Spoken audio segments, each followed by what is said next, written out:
Spare the rod and spoil a child is actually a big word, but most parents are not paying attention to that very word. Dear parents, I want to give you a very valuable lesson. For some of you who have not been paying attention to this very word, will definitely regret it at the end. Proverbs 13:24 says, "Whoever spares the rod hates his son, but he who loves him is diligent to discipline him." It's in your Bible. You see, let me tell you one beautiful truth. Though it's going to sound sad, but it's beautiful at the same time. It is better you don't bring children to this world and end up not having time to train them and guide them in the right paths. It is better you don't, because you will regret it. I used to tell these words to some parents that I've met. I said, if you're a strict parent, to your daughters, you have just probably 20 years to train them, and to your sons, you have like 22, even 23 years or 24 years to train them. But if you're not strict, maybe you're that kind of a Gen Z parent, you have 15 years to train your daughters and 19 years, probably 18 years to train your sons. And let me explain how. What do I mean? You see,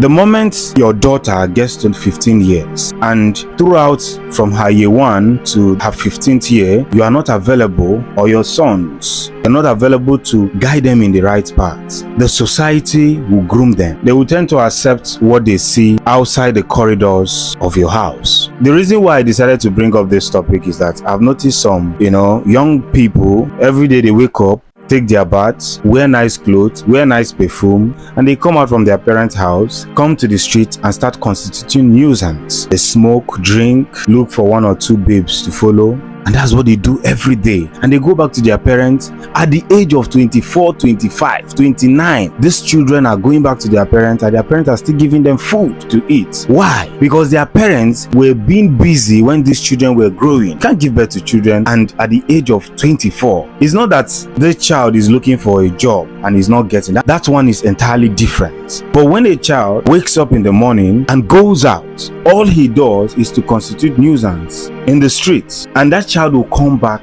to your home and you will feed that child and tell him, "My child, well done, you have failed as a parent." So you see, let me tell you the honest truth, because you wouldn't want to hear this. That 15 years, that 16 years, that 20 years you cannot spend on your children and bend them and guide them in the right path when they have now passed you, because definitely your children will definitely pass you, both by strength and by every other means. When they are now bigger than you can no longer control them, and they will definitely come home for you to feed them, because if they go outside and they don't find food, they will come home to their parents. You are still alive, you're going to feed them. So you're going to spend probably 40 years or 60 years training a wayward child. Know this and know peace. Spare the rod and spoil a child. To him who has ears, let him hear. Don't pet or don't over-pet these children. Show them the right things to do. They may feel pain, they may feel hurt by you always correcting them, always talking and always telling them that what they are doing is wrong.